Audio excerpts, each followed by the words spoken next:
사랑하는 성도 여러분, 오늘도 주의 은혜가 함께하는 그러한 한 주간이 되기를 바랍니다.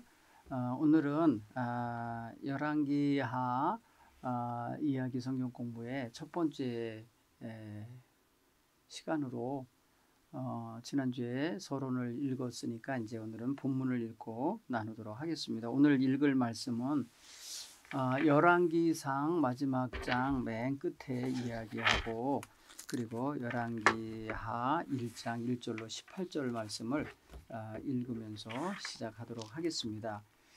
특별히 열왕기상과 열왕기하의 연결 지점은 자연스럽게 연결이 됩니다. 딱 끊어져 있질 않고 마치 1권, 2권을 잘 연결해 놓듯이 그렇게 기록이 되어 있어 낯설지가 않습니다.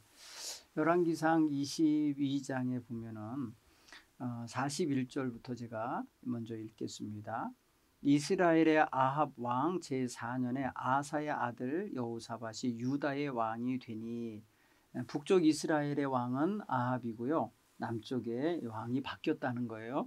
아사의 아들 여호사밧이 왕이 됩니다. 여호사밧과 아합은 이제 나중에 사돈이 됩니다. 여호사밧이 왕이 될 때 나이가 35세라 예루살렘에서 25년 동안 다스리니라. 그의 어머니 이름은 아수바라 실히의 딸이더라. 여호사밧이 그의 아버지 아사의 모든 길로 행하며 돌이키지 아니하고 여호와 앞에서 정직히 행하였으나 산당은 폐하지 아니하였으므로 백성이 아직도 산당에서 제사를 드리며 분향하였더라. 여호사밧이 이스라엘의 왕과 더불어 화평하니라. 굉장히 여기 이 부분은 보세요. 어떻게 이 사람들이 남북이 늘 전쟁하면서 갈등하고 다퉜는데 이들 화평했다잖아요.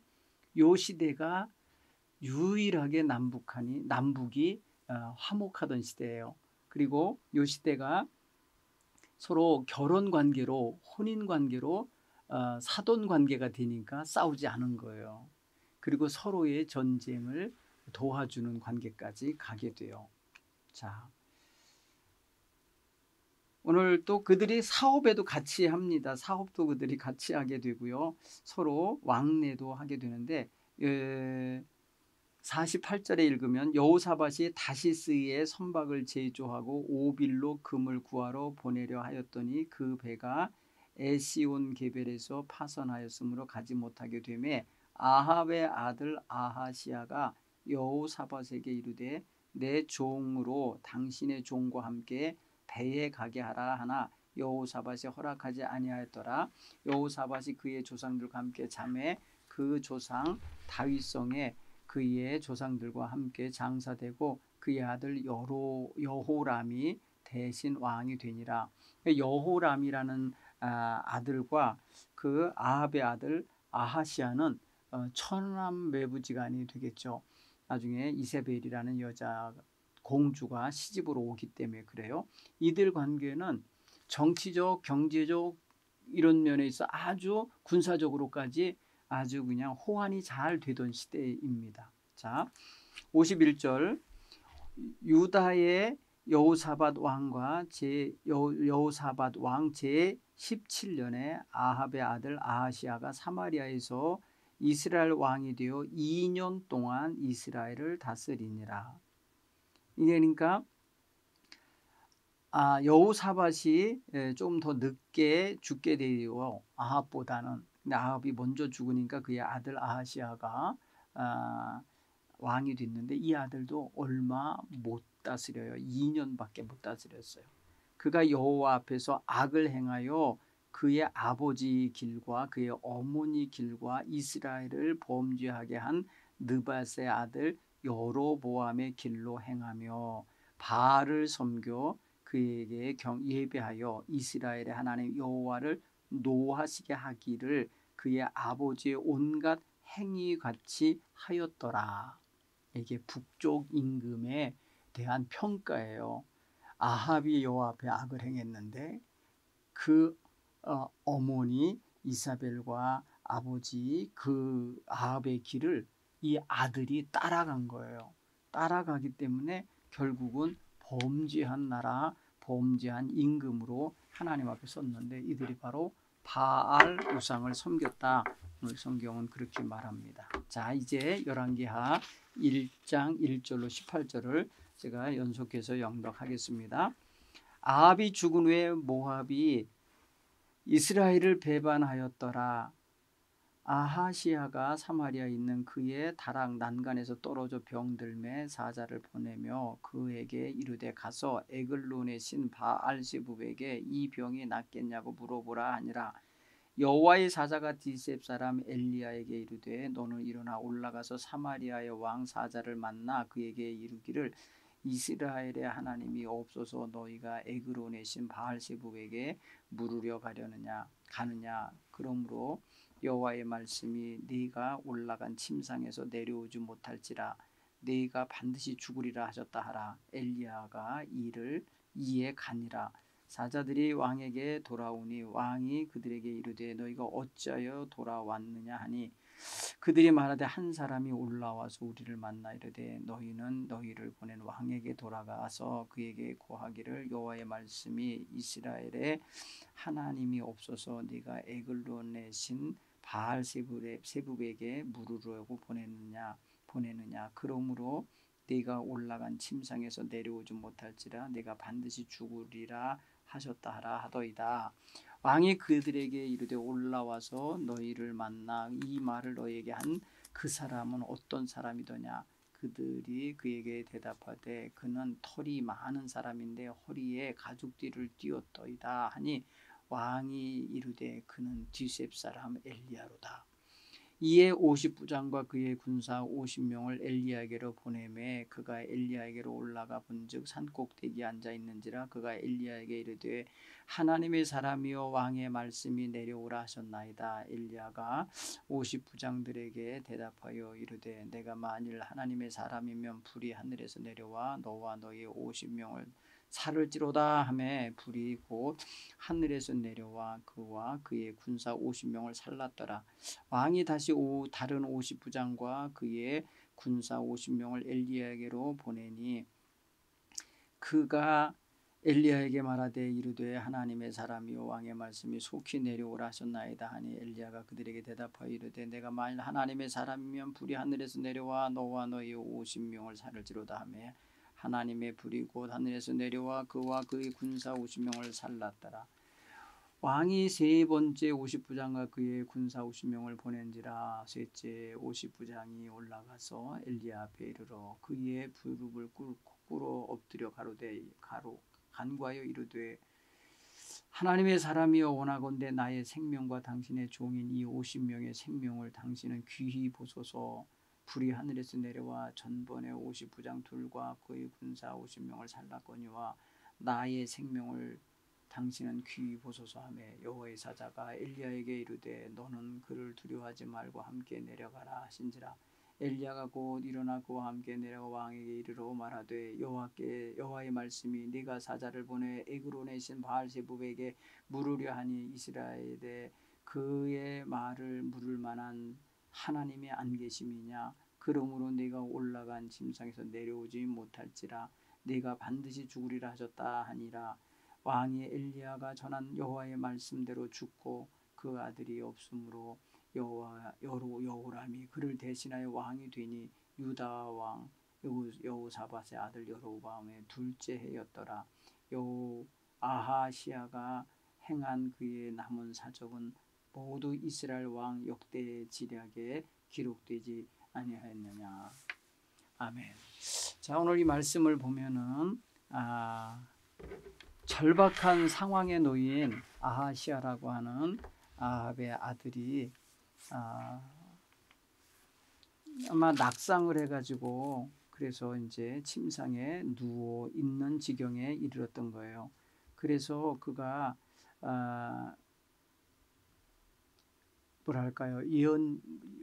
자기에 대한 점을 치러 보내듯이 에글론에 있는 바알세붑이라고 하는 우상에게 물으러 신하들을 보내게 되는 상황이 나와요. 그래서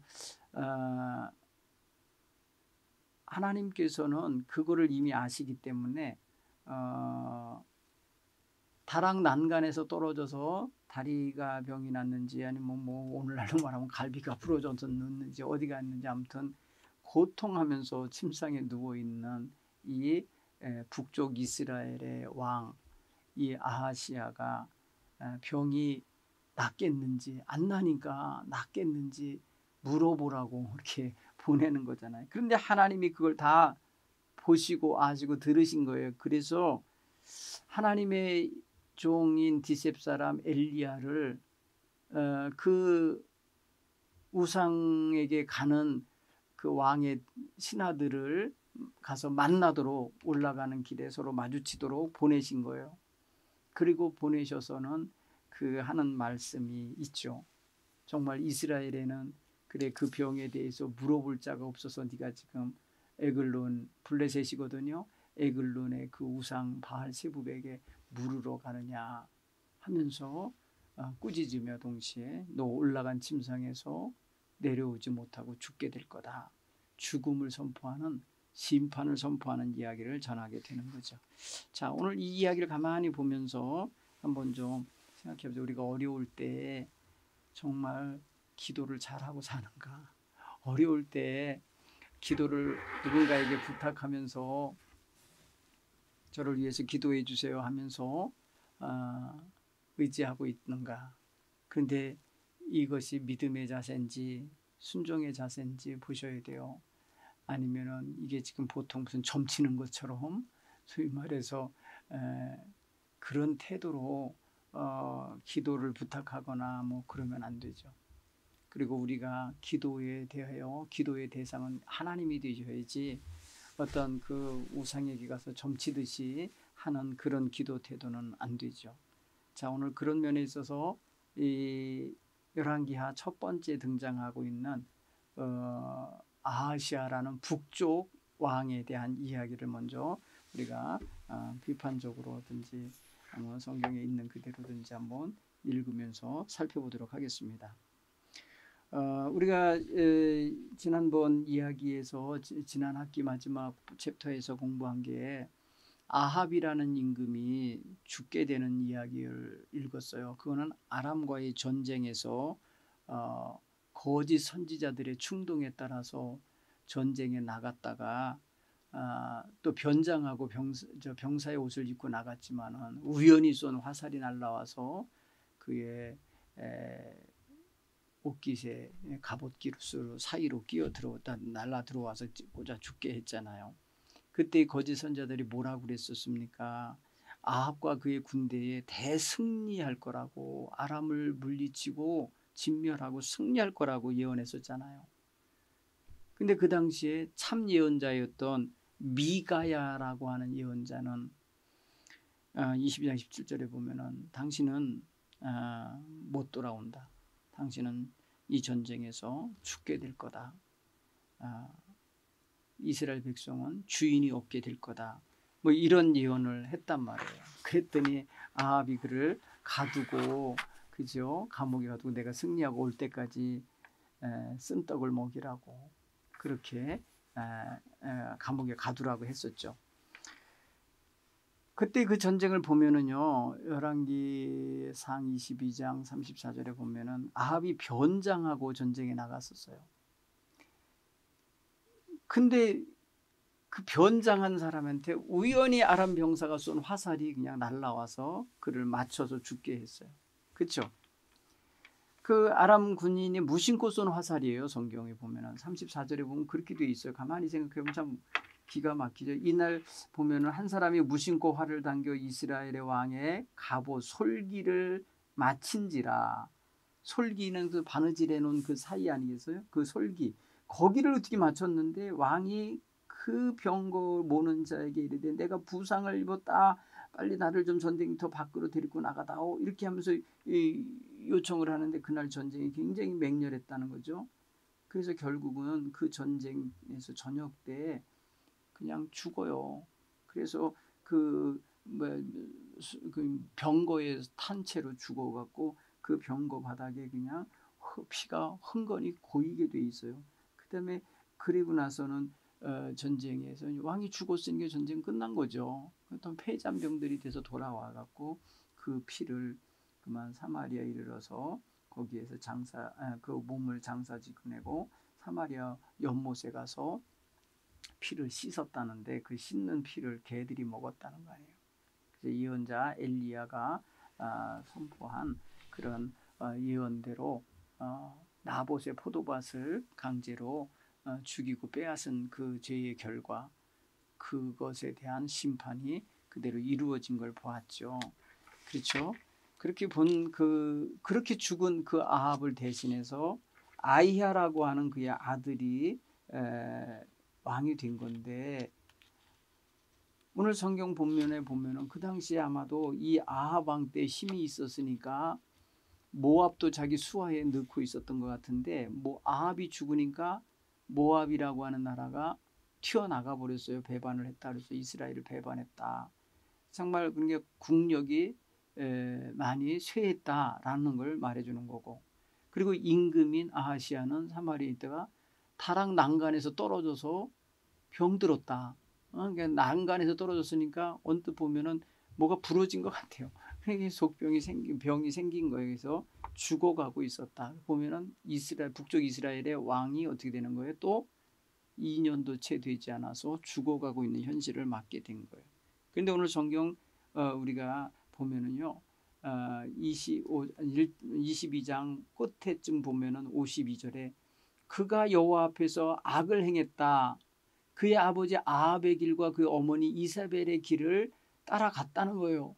그리고 이스라엘 전체를 범죄하게 한, 우상 숭배하게 만든 느밧의 아들 여로보암, 이게 북쪽 나라를 처음 열었던 임금이거든요. 이 사람이 베델과 단에 금으로 송아지 형상을 만들어 놓고 그걸 하나님이라고 섬기게 만들었던 그 우상 숭배가 있어요. 그 길로 갔다는 거예요.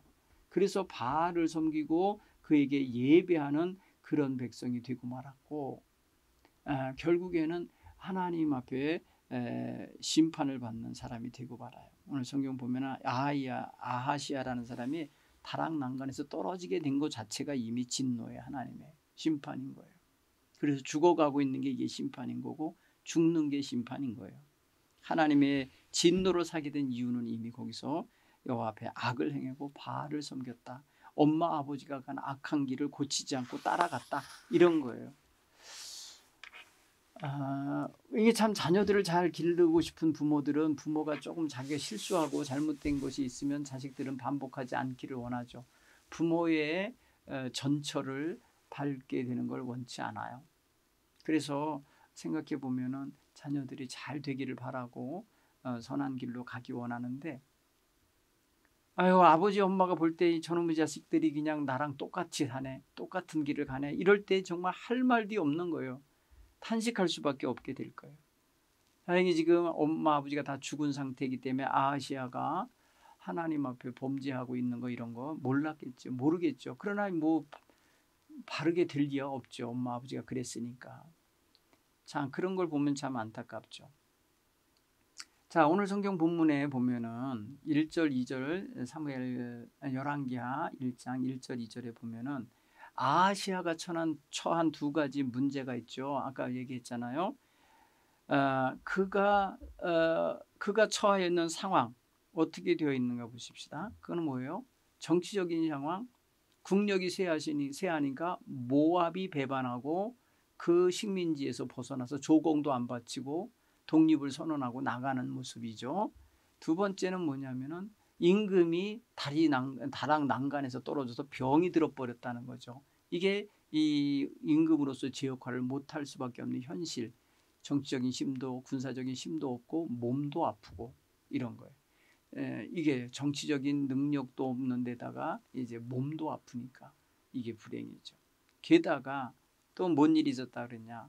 그 병을 낫게 하기 위해서 에글론의 신 바알 세부비라고 하는 우상에게 예언을 구하러 사람을 보냈다라는 거예요. 그러니까 하나님께 물으러 보내질 않은 거죠. 예루살렘에 있는 하나님의 종에게 찾아오거나 자기 나라 안에서 지금 활동하고 있는 엘리야를 통해서 물어보지 않았죠. 그러니까 우상 숭배자들에게 가서 자신이 나을지 어쩔지를 물어보는 거예요. 자, 그 오늘날 같으면요, 뭐 항생제를 바르든지 무슨 뭐 이렇게 소독약을 바르든지 수술을 하든지 뭐 이러면서 나을 수 있었을 것 같은데 다락 난간이라 그래봐야 다락이라 그래봐야 1층, 2층 높이밖에 더 되겠어요. 그런데 이렇게 힘겨웠던 거 보면은 당시 상황으로서는 어쩔 수 없는 그런 약함이라는 걸 볼 수 있어요. 또 아하시아는 지금 치유하시고 회복시키실 수 있는 능력의 하나님을 전혀 알지 못해요. 여호와 라파라는 말이 있잖아요. 히브리어로 여호와 라파, 치유하시는 하나님 여호와. 이 여호와 하나님에 대하여는 전혀 신앙적인 안중에도 없어요. 신앙적인 관점이 없어요. 그러니까 그는 지금 우상에게로 가고 있는 거예요. 이게 하나님 앞에 또 범죄함으로 악함으로 보이신 거예요. 자, 3절 4절에 보면은 엘리야가 나타나죠. 엘리야가 등장하는데 이 등장하는 것도 뭐 역시 뭐야? 하나님의 사자가 엘리야에게 가서 말하는. 여기서 여호와의 사자 그러면 우리는 천사라고 보면 좋겠어요. 하나님이 보낸 하나님의 전령인 거예요. 하나님의 전령이 디셉 사람 엘리야에게 와서 너 엘리야야 일어나서 너 가서 올라가서 사마리아 왕의 사자들을 만나서 이스라엘은 하나님이 없어서 그래 에글론의 바알세부에게 물으러 가냐 가서 그렇게 말하고 너 반드시 침상에서 내려오지 못하고 죽을 거다 이렇게 말하라 그랬어요. 죽음을 선포하라고. 여기 보면은 엘리야가 지금 아합의 집안에 대해서 굉장히 대척점을 가지고 대결했던 예언자잖아요. 그 아하시아의 아버지요 엄마였던 아합과 이사벨과 정면 대결을 했던 예언자잖아요. 그러니까 이 집안에 대해서 좋게 안 여겨요. 그런데 지금 하나님이 주시는 메시지도 좋은 메시지가 아니에요. 반드시 네가 죽을 거다라는 걸 전하라는 거예요. 어떻게 보면은 이게 굉장히 좀 좋은 소식, 기쁜 소식을 전해주는 역할을 하면 좋은데 지금 하나님의 심판을 선언하라고 하는 거예요. 여러분, 이 하나님의 심판은 이미 나봇의 포도원 사건, 포도원을 빼앗는 사건 때 이미 엘리야를 통해서 심판을 선언하셨어요. 그 집안을 하나님께서 이제 끊을 작정이라는 것을 분명히 말씀하셨거든요. 그러니까 보니까 그 아들이 이제 뭐 며칠 안 남은 거예요. 병들어서. 자, 또 1장 9절을 한번 좀 초점을 맞춰보면 이에 50부장과 그의 군사 50명을 엘리야에게 보내서 엘리야를 모셔오도록 올라가서 엘리야를 데려오도록 명령을 내렸다는 거잖아요. 그렇죠? 왜냐하면 잡으러 보냈을 수도 있어요. 이게 너 기분 나쁘게 나를 죽는다고 네가 예언했다며 네가 지금 나를 침상에서 못 내려오고 죽을 거라고 그랬다며 너 일로 와서 해명을 해봐 하면서 붙잡으려고 군사를 보낸 걸 거예요. 아마 정식으로 모셔갈 거면 대신들을 보내서 예의를 갖춰서 모셔가야지 왜 군대를 보냅니까? 일개 소대를 보낸 거죠. 그렇죠? 일개 소대를 한 50여 명 보낸 거예요. 그런데 내가 여호와의 종 여호와의 사람이라면 하나님께서 불을 내려서 너희를 다 태워 죽일 거다. 불을 차릴 거다 했더니 그렇게 됐지요. 50명이 그냥 졸지에 그냥 하늘에서 내린 불에 태워짐을 당하고 말아요. 자, 그걸 보면은 뭐랄까 여호와 하나님의 불의 사자인 엘리야는 그가 행하는 일들을 통해서 하나님의 종인 것을 여러 가지로 증명하고 계시다는 걸 알 수 있어요. 그렇죠? 그런데 여러분 나중에 오는 그 50부장은 어떻게 합니까? 그는요 엘리야에게 무릎을 꿇고 간청을 하죠. 세 번째 보냄받은 50부장과 그의 50명의 부하들은 엘리야 앞에서 무릎을 꿇고 우리의 생명을 좀 귀히 여겨달라고. 그렇죠? 나와 내 군인들 50명의 생명을 귀히 여겨달라고 간구합니다. 그 50부장의 자세가 달라요. 아마도 앞에 2번 왔던 그 50부장들 아마 명령하듯이 했을 거예요. 너희 엘리야 나 따라와 뭐 이런 식으로 왕이 부른다. 소환장을 주듯이 그랬을 것 같아요. 그런데 이 세 번째 보냄받은 이 50부장은 아마도 앞에 50부장과 병사 100명이 다 이제 불에 타 죽었다는 이야기를 듣고 얼마나 두려웠겠어요. 그러니까 이제 이 세 번째는 우리 생명도 위태롭겠구나 라는 걸 직감하고 왕의 명령을 수행하러 왔을 거예요. 그때 그는 행동을 다르게 한 거예요. 앞에 50부장과는 다르게 행동을 했어요. 그는 엘리야 앞에 무릎을 꿇고 엎드려서 자신과 자기가 데리고 온 50명의 군사들의 생명을 귀히 여겨달라고 간청하는 장면을 우리가 13절에서 15절에서 만나게 되죠. 여기 보면 정말 그렇게 귀하게 표현해요.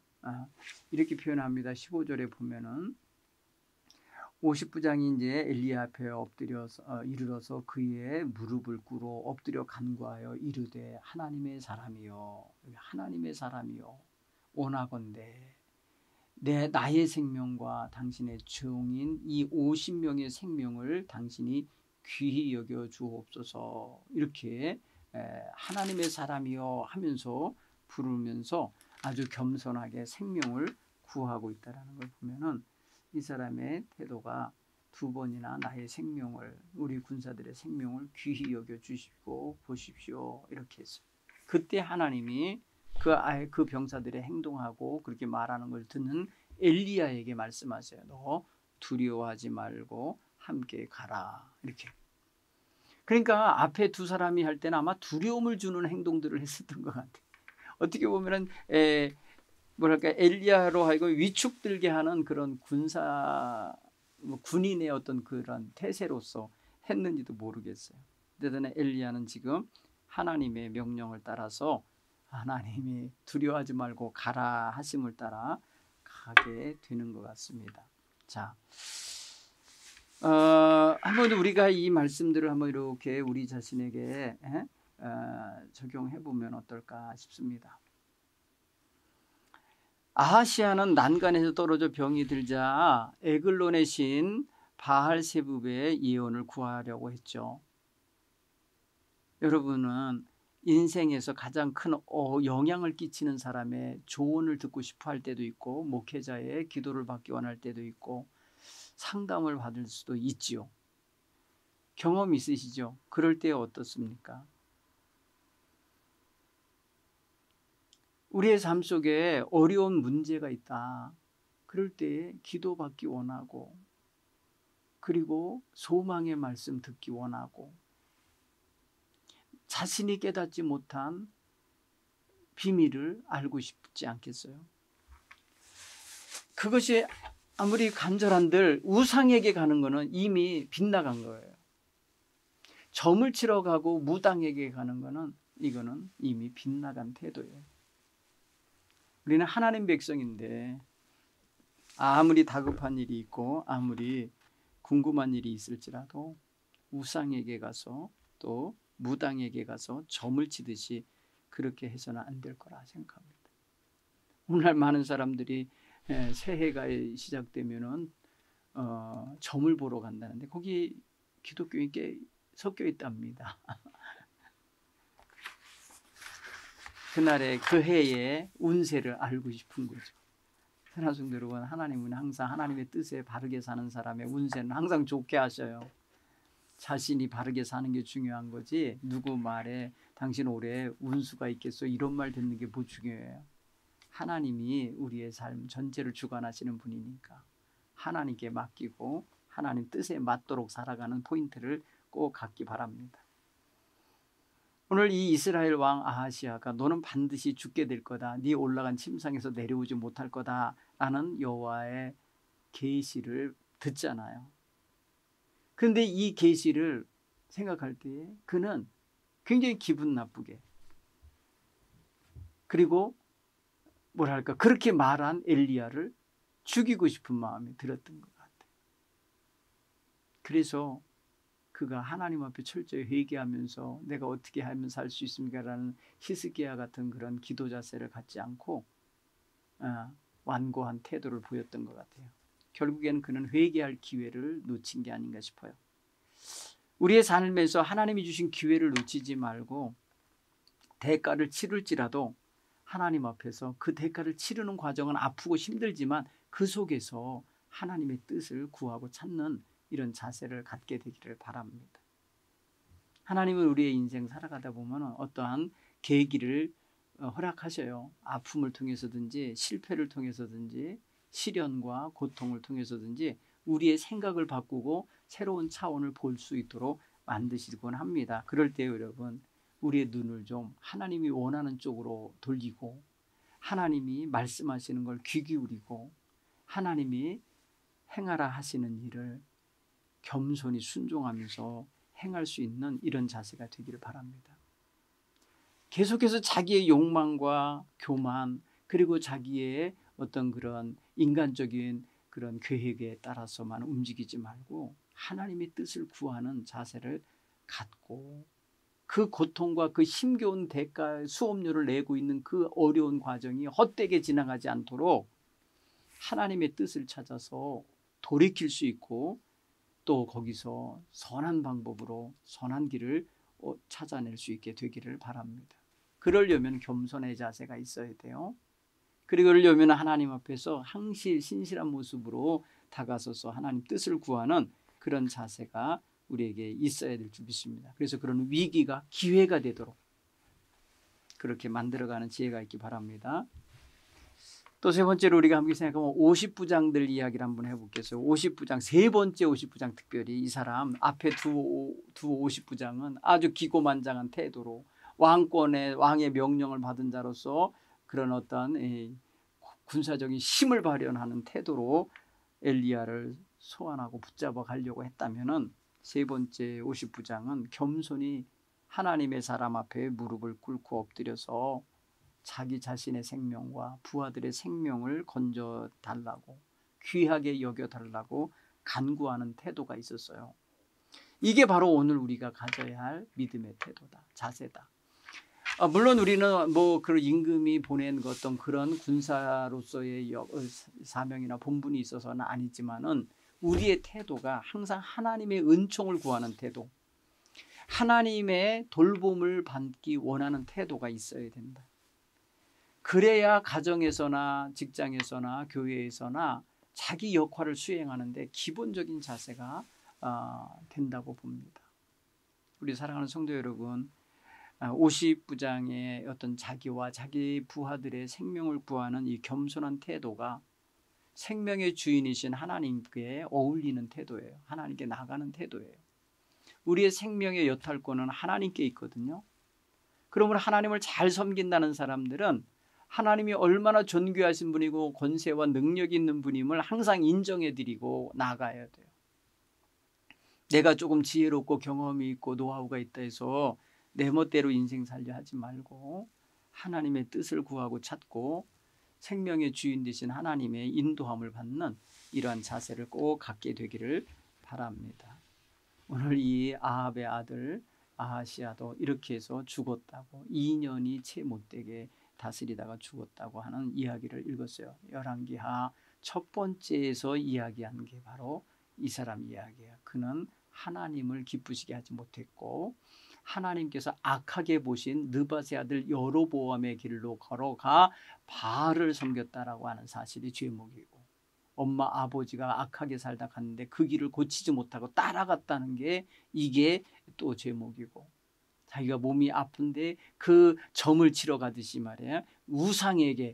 이웃나라 우상에게 가서 계시를 받으러 가고 있는 이런 모습이 또 죄가 되고 이런 사람은 하나님께 쓸모없는 자인 거죠. 결국에는 하나님은 그 집안을 피하시려고 했던 생각대로 그냥 그렇게 치우고 계시다는 걸 느낍니다. 자, 오늘 여러분 숙제하듯이 한번 생각해 보십시다. 어려움을 당할 때 나는 어떤 태도로 하나님 뜻을 구하나? 내가 어려움에 놓였을 때 어떤 자세로 하나님께 기도하나? 한번 점검해 보시고 오늘 절대적인 자세 다시 교정하시고 하나님 외에는 그 누구에게도 기도하지 않고 하나님만을 의지하며 기도하는 백성으로 자리 잡을 수 있기를 간절히 축복합니다. 감사합니다. 다음 주에 뵙겠습니다.